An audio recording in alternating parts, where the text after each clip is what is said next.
everybody back then, their last name was just their job. My name would be Noah Content Creator, yeah. Or Noah Influencer. Men used to go to war.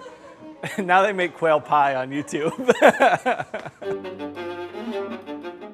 There are a lot of reasons why I would not want to live in the Gilded Age. First of all, they didn't have social media chefs back then. So I'm out of a job. I might have to become like a court jester or something. They also didn't have AC, and it's hot outside, so that's a problem for me. The other thing that they didn't have in the Gilded Age, DIRECTV for watching period dramas. That's also very important to me. Today we're just gonna kind of like pretend we're in the Gilded Age, but we're not.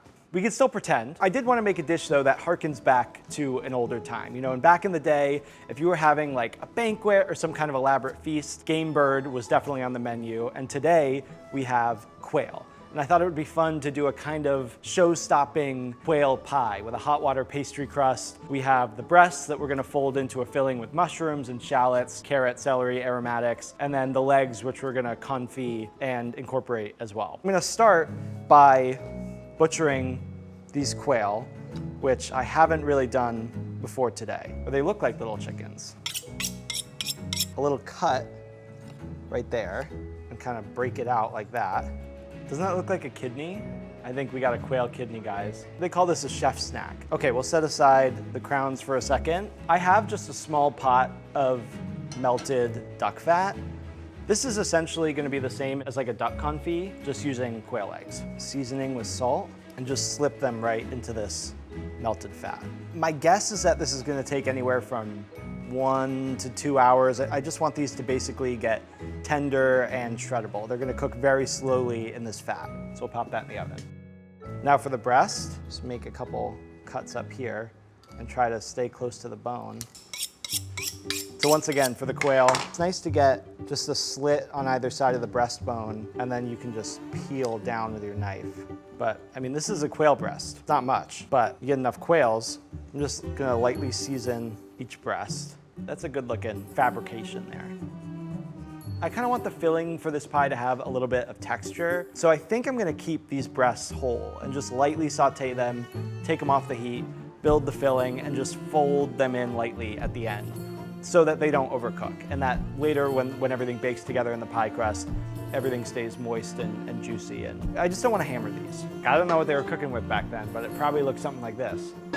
Look, I got my buddy, a blacksmith down the road. He did a great job on this pan. That's how like all last name, everybody back then, their last name was just their job. Something, your last name's Cook. What are you doing? You're cooking. I don't know where my last name comes from. Well, Tanen, my name would be Noah Content Creator, yeah. Or Noah Influencer. I think I self-identify as an influencer. Is that okay? Is that brave of me to say?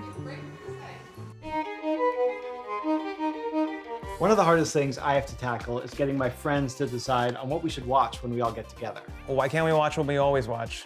Guys, you know reality TV is my favorite, and we never want to watch it. Hey Noah, just checking. There's no gluten or lactose in this, right? Everybody's got different tastes, and I'm used to catering to dietary needs. The same goes for TV. With DIRECTV's MyEntertainment Genre Pack, you get over 50 live channels plus Disney+, HBO Max, and Hulu all in one package. So I get to do my thing while they watch their favorites, and everybody's happy.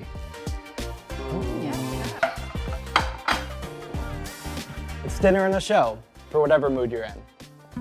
We have all this fat. Let's just use it to saute the quail breasts in. I don't want to cook these all the way through.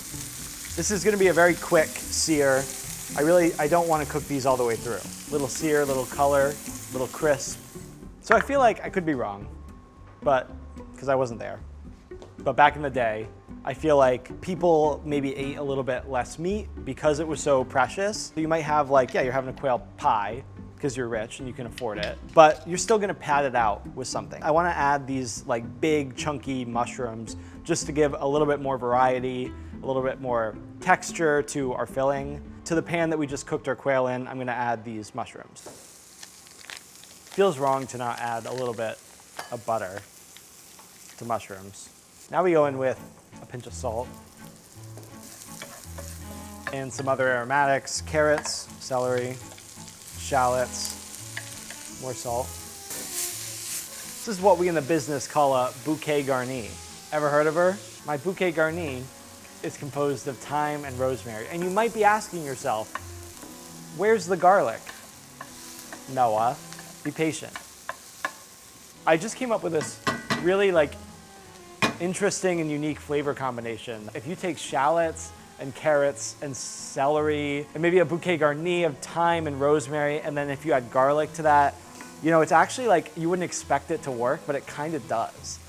Sometimes I feel like people don't read don't pick up sarcasm. Somebody in the comments is gonna be like, oh, actually they've been using that flavor combination in France for hundreds of years. This is why restaurant food tastes better. We know this. Like, they're just adding I could add more butter. Do you want me to add more butter? Yeah. Let's add a little bit more butter. And then even if you're cooking for yourself, you deserve it. You deserve food that tastes good in your own home. This smells kind of like you want to make this on a nice cold winter day. Just toast that raw flour flavor out. So again, olden times. I know the guy that makes this wine. He lives down the street. He makes it in his basement. This is like natty wine. The natural wine movement was big in the Gilded Age. Little wine. And I want that to reduce slightly, but I also want to make sure that this flour doesn't clump up. Just chicken stock. Quail stock would be better, but hard to come by these days. Get a little at a time. Just want to see that slowly start to thicken. Wow, wow, wow, wow, wow, wow, wow, wow. This also needs some black pepper, a little heavy cream. Bad news, I forgot to add a bay leaf. Better late than never. This is about done, pretty thick. It might thicken even a little bit as it cools. This is some extra confit quail that we made. Just the leg meat basically slow simmered in duck fat and then pulled. Cut the heat and we'll add the breast whole just like that. This looks really good. I'm just gonna loosen this with a little extra chicken stock. I will just set this to the side to cool while we work on the pastry crust. I'm a little out of my element here. The idea is it's a little bit more sturdy than a traditional flaky pie crust. So if you have something really wet, savory filling, I think it might be the right way to go. But it's supposed to be a little finicky. This is lard, yum. And then this is just butter. Bring this up to a boil. This is all-purpose flour, and this is bread flour. We're adding just a little bit. I guess this is gonna make it stronger, more sturdy. Has a little bit more gluten in it. Just salt. Oh, it's going. All right, guys, game time. Go right into my well. It's just a very delightful texture. We need this until it's smooth. So this is my first time doing this. The idea here is we're building up just some gluten, some structure, and as it cools down and stiffens up, it should be easier to work with. I'm trying to be kind of gentle because it's delicate at this stage. They didn't have silpat back then, but who's gonna stop me? You? A third for the base. The great thing about this hot water crust is that it's supposed to be very patchable. So even if I don't roll this out perfectly, which I already haven't, I think we can make it work. I'm gonna let this actually cool for a second. I tried rolling this out once. It totally stuck to the silpat. So now I'm rolling it out again, even though it's rapidly cooling, which I think is a problem for hot water crust. But the silpat is greased now with non-stick spray, which was very common in the 1800s. What is going on? Oh, no, here it goes. Oh, that was the greatest feeling in the world.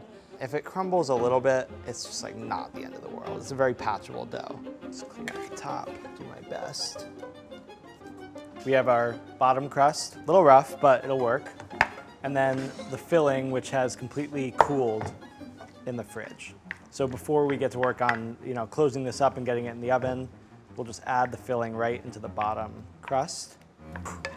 This is very rustique. Perfect. Just gonna punch 4 little holes. Oh yeah, there we go. But it's funny the way they're spaced out, but I think it'll look good when it's on the thing. Okay, flip.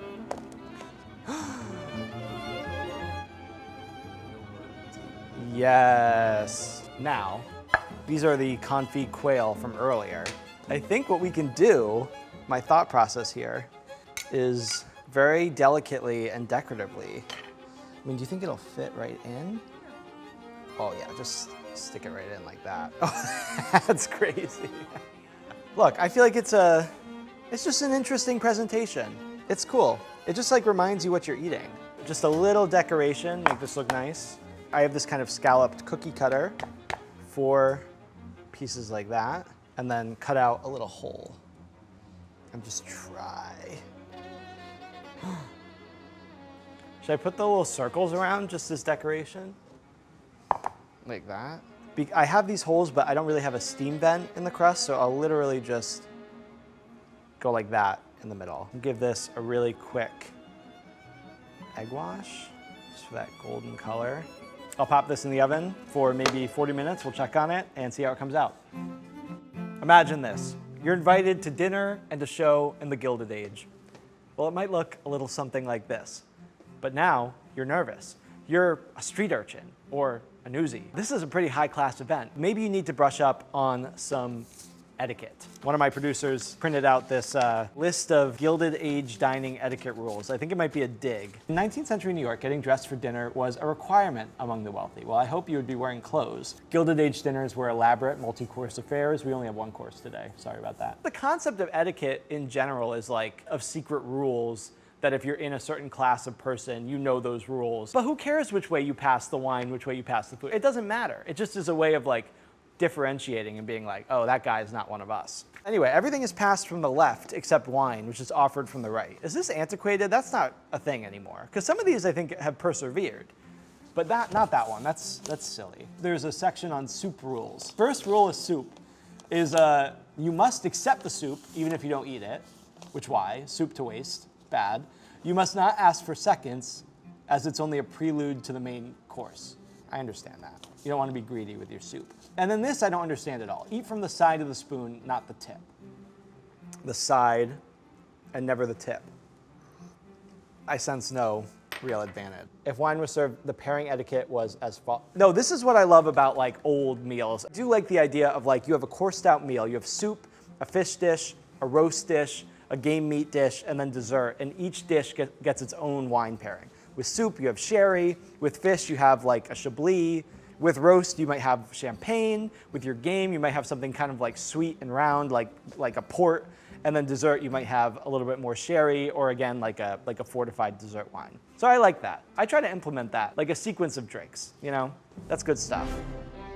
I'm so happy with how it looks. I haven't taken it out of the mold yet.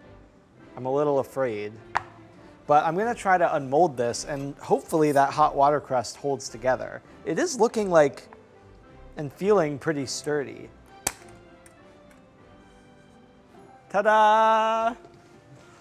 It looks pretty good, no? I love the way that the legs look. This feels very banquet centerpiece, like you're having a big fancy meal with lots of dishes, and this is right at the center of the table. The legs sticking out, reminding you of the game bird that we're eating. I'm super happy with how it came out.